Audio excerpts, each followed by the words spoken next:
So I've been thinking about this for a while now, actually, and that's what is Nintendo going to do after they exhaust the Nintendo Switch Online service?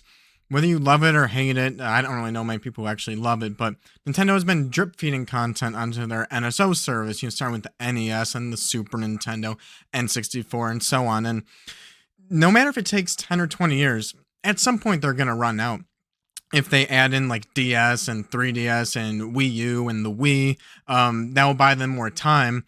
And if they can get some more third-party deals, that's cool. But you really can't plan and bank on many third-party games from getting on the service. There are some, but we don't really know what kind of deals they have. If they're like 10-year licensing deals, I don't believe anything's actually gotten pulled from the Nintendo Switch Online service quite yet. But in terms of adding games and creating controllers and all of that, there's a limit. And what happens when Nintendo hits that limit? That's something I've thought about a lot. And I've had an idea of kind of what the direction I thought they would go on. Because after all, you go all the way back to the Wii, Wii and then Nintendo DS eShop on the 3DS and Wii U and now the Switch on NSO and even the Game & Watch little system. Nintendo has found so many ways over and over again to sell us Super Mario Brothers, right? And some of these games they've just sold us again and again and again. And of course, people got tired of it. And that's what brought on the Nintendo NSO online service. But then at the same time, people are like, I'd rather just own the games, even digital. I'd rather just be able to buy them and not have to pay a recurring subscription service. And so again, with these things combined, I've had an idea of how I could foresee, if I had to make like a prediction of how Nintendo could possibly go about this. And then the Neo Geo AES Plus got announced. And I'm not saying that my idea is directly comparable to the Neo Geo AES Plus, but I do think the existence of the system what gets me really excited about that system, even though I'm admittedly not nostalgic for the Neo Geo AES, but I'm very excited that hopefully this can open up a new product category in the gaming space, much like in, 2017, 2018, 19-ish, when Nintendo launched the NES Mini and the Super NES Mini. That created a huge craze, and it really showed that there's a market for, a product that, caters to retro gaming audiences. Those products, of course, were emulation based and they only had a preset amount of games. You couldn't get more games or anything like that on those systems, but you had your copycats like Sony attempted a bad attempt with the PlayStation Classic, and there's even the Sega Genesis Classic, which actually I heard was pretty good, and I regret not getting that one. And so what gets me the most excited about the Neo Geo, and if you haven't seen my video on that one, or if you just haven't been up to date, the quick, too long, didn't watch, or don't know about it yet, is it's essentially a reprint of the actual console. With a little bit of quality of life improvements like an HDMI port, but it still has the original AV ports if you want to use it on a CRT TV, and they're reprinting some games for it, and it can even work on all the old games that were produced in the 90s as well as the old accessories. Like they are literally reprinting the console and reprinting games. And so this is awesome for retro gaming collectors, those who like actually care about playing games and not people who are like crying that their value of their collection going down. My collection's worth $10,000. Like, oh, get out of here. Games are meant for playing, right? And I think that, I think it's very exciting that this could possibly turn into another product category. I think Sega's the biggest candidate for the best chance of this happening with next. I mean, they always do like Genesis re-releases on the emulation side, but this would be like a next level thing if they can partner up with somebody to make a truly faithful any of their consoles. Really, you can do it with the Master System, Genesis, Saturn, Dreamcast. You do it with any of those systems, I'm there. You're printing money. Like, I'm gonna buy any of these. I'm gonna support this product category. And especially if they re-release games too, that's very exciting to be able to buy and collect new games and go out to the game stores and buy old games. And hopefully those reprints actually lower the price of the market. I mean, I hate what's going on with scalpers and like the Pokemon card market and how that has bled into retro video games. Like, reprint these old games, bring down the prices, let us, true like gamers be able to buy games and play them, and who can actually appreciate having like a physical shelf full of games, right? Nintendo is the other one that I feel like everybody would love to see enter this product category. I just feel like Nintendo would do it differently. And so this was kind of like my idea back even before the Neo Geo got announced. But the fact that the Neo Geo thing got announced makes it seem like way less of a far-fetched reaching type of thing. So the way I would see Nintendo go about it is I feel like they would just like have to be Nintendo about it. You know, like they would have to do something that like they're so close, but it's just gonna make everybody mad about it. I feel like the way that they would go about it is make something more like the Game Boy Operator. And if you don't know what that is basically like a Game Boy cartridge slot device that you can add like, you know, USB onto your PC and play Game Boy cartridges on your PC. Really cool device. I don't have one. It's not something I've ever really wanted to get. I'd rather get like, you know, a Game Boy, or, you know, something like that, like, you know, the Analog Pocket, Mod Retro. That's more up my alley versus like sitting at the computer playing a game. And there's other operators too, I believe, for like the NES and Super Nintendo. Those would probably be more cooler, from my point of view. But I really think that Nintendo would go. I think there's a higher chance Nintendo would go that route and utilize the top USB-C port on the Nintendo Switch console or Nintendo Switch 2 console. And so, you know, you have your Nintendo Switch 2 plugged into the TV, and in the top you can connect your dock to play cartridges. Maybe it looks cooler. They could sell these docks for the NES, the Super NES, N64, even like a disc drive for the GameCube, Game Boy games, and then maybe even reprint games, right?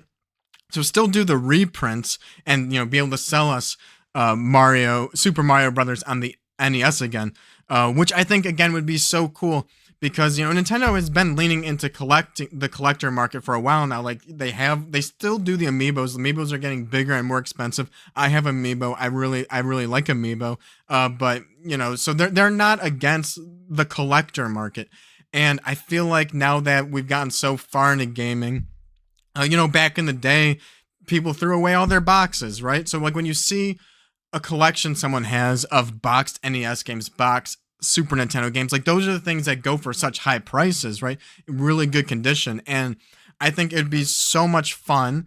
And I think there's so much money to be made if, especially like Nintendo, they reprint these games, like, you know, the black box NES games, your Super Nintendo games, Game Boy games, and allow us to rebuy those games and have the boxes and the manuals, all of that, like a true reprint.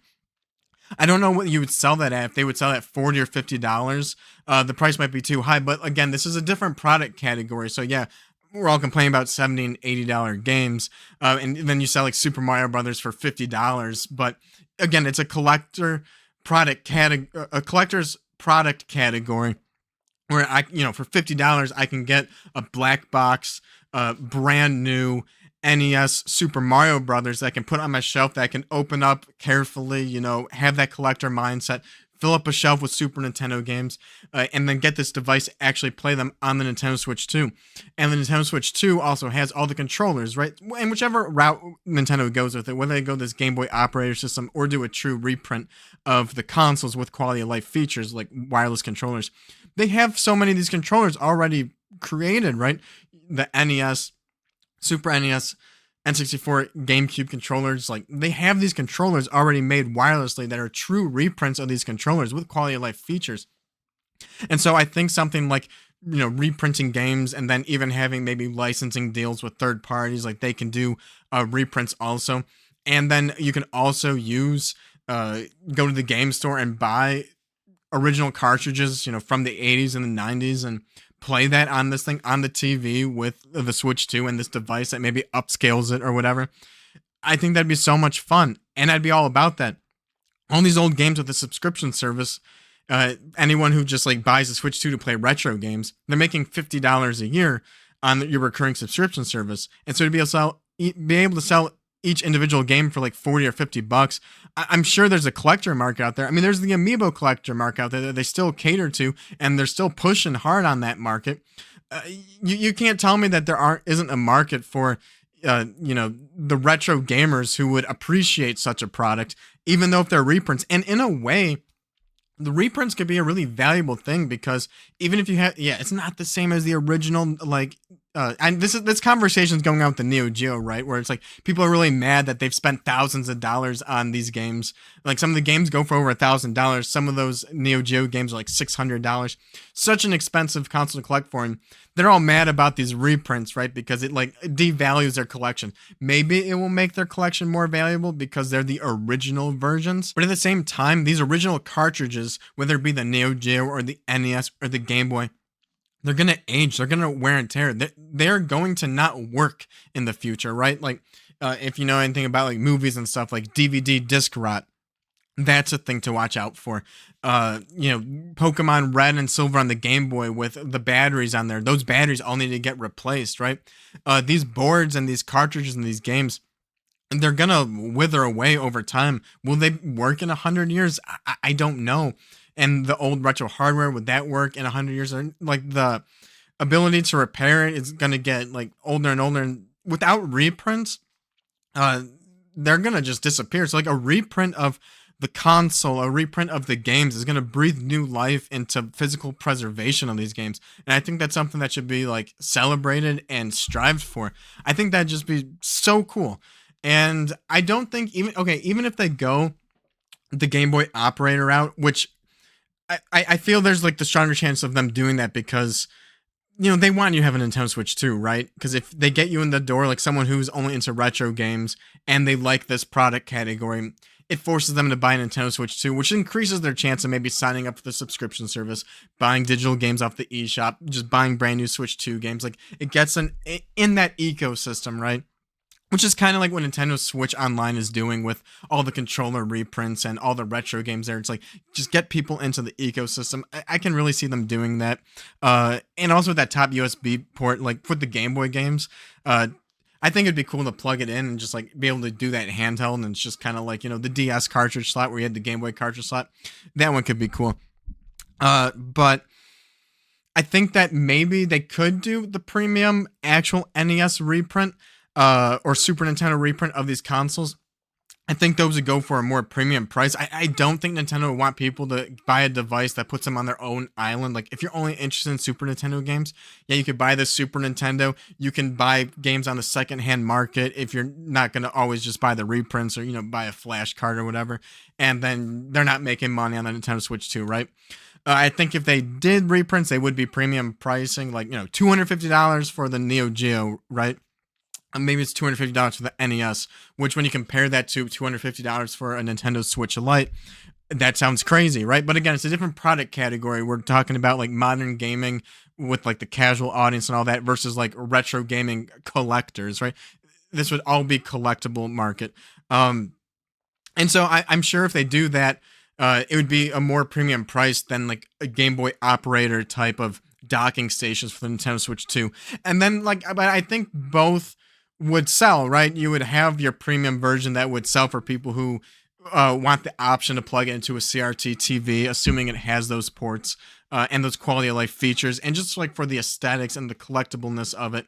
But at the same time, the one that hooks into this Nintendo Switch 2, I'm sure there's gonna be plenty of people who are like, I'm interested in these games.